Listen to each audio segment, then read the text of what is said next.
The word education means to lead out.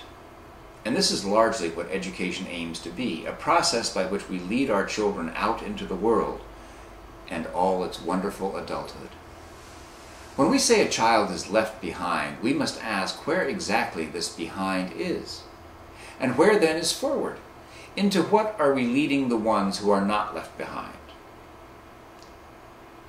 Here in our nation's capital, we have one of the nation's worst public education systems.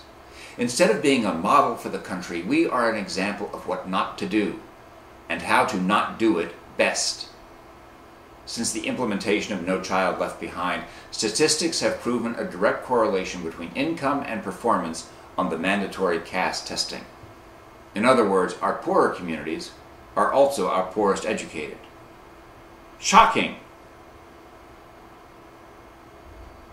I am here to propose an addition to No Child Left Behind that will fix not only education, but democracy itself.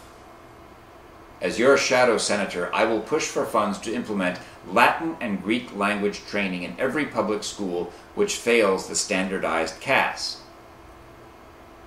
Despite what the left and right tell you about our founders and framers, the simple and elegant truth is that our country was built on classic Greek models by men educated on classic Greek models.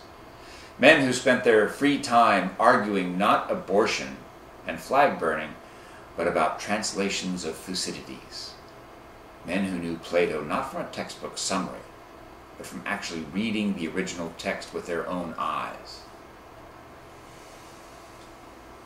But over time, it became prosperous for our leaders and discussion framers to regard classic languages as a pastime of elitist snobs. They tricked us into severing this direct link to the source material of our democracy. Why?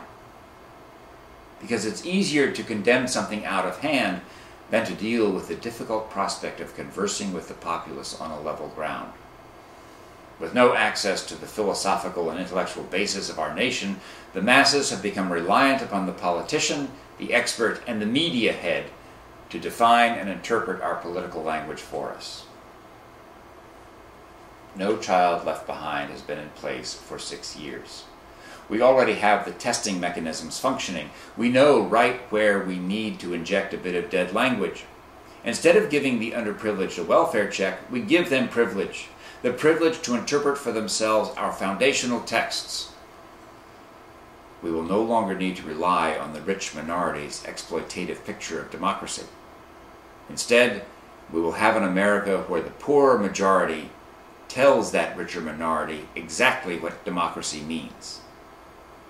And you can bet the poor won't be poor for very long.